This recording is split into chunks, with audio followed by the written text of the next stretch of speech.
Ladies and gentlemen, children of the interwebs out there, Sebastion, Envi, Strong Style, Cinephile, and D23 occurred this past weekend, and a lot of details for a lot of Marvel-related projects came out, so let's geek about it for a scant few minutes, or at least one of them will touch on others in some other videos. Now, let's talk about Daredevil, Born Again. We know it's coming March of 2025, and the folks in attendance were treated to a screening of the eventual trailer. I'm assuming we're all going to see it at some point in time. At this point, Marvel might as well drop it because people had their cell phones out, and of course, while some sites initially had written details of some of the content of the trailers, people on TikTok had the thing up shortly after. I'd seen on YouTube where somebody had a telephone video of the trailer, so I'll drop some of the screenshots in here. And it looks good from what you can see from a badly shot cell phone. We know a couple details about it. We know that the old gang is back. Bernthal's back as the Punisher. He's going to show up at some point in time. Kingpin is back. We know Bullseye is back, and admittedly from some of the set photos, because the show shoots in New York, so people have shot footage and pictures of the filming and stuff. And just not gonna lie, wow, the Daredevil costume was good. The Bullseye costume, I'm hoping this is like a version 1 that we've seen, and he's gonna get something more refined and just simply better as the show goes on, because what we've seen thus far kind of looks like ass, if I'm being honest. Also from the trailer, we know that White Tiger is going to be involved in it. To what degree, we don't know. At some point in time, he and Daredevil have a meeting in prison where he's in prison, and he kind of tells Matt that somebody needs to protect, the people out there. We know that Matt is going to face off against Muse, who is a villain that was debuted in 2016. He's a serial killer that uses the blood of missing persons to create art in New York.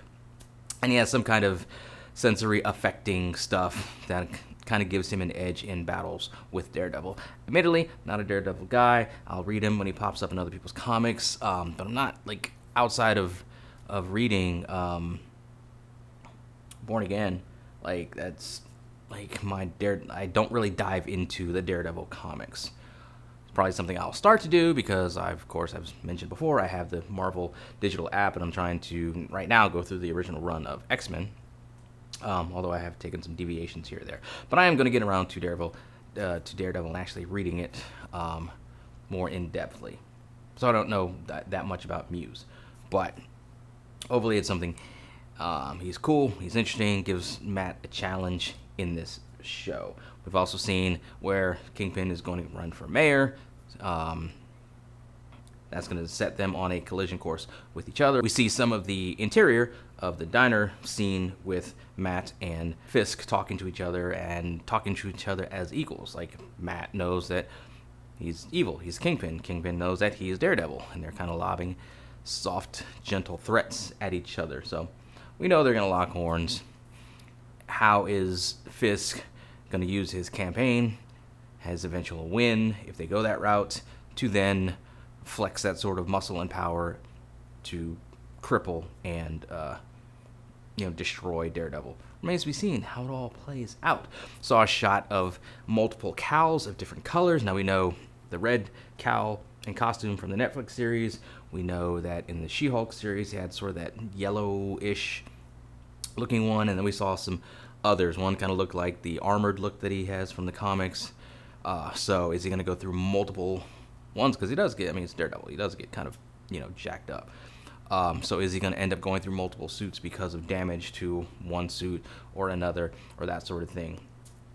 Speaking of damage, looking at some of the action, again, that we're seeing on this blurry cell phone shot, the action looks like they're harkening back to that visceral, real, in-your-face, I'm not going to say other buzzwords attached to it, I just don't like them, visceral.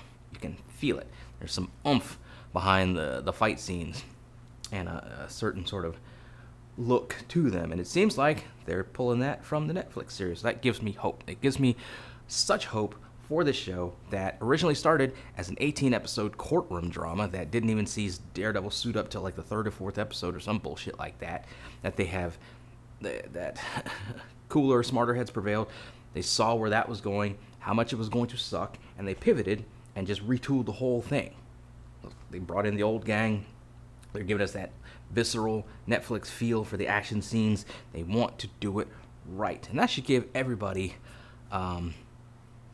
a good feeling and a sense of optimism going forth with MCU projects. I know things have, in this past multiversal sort of phase, have been underwhelming to a great degree.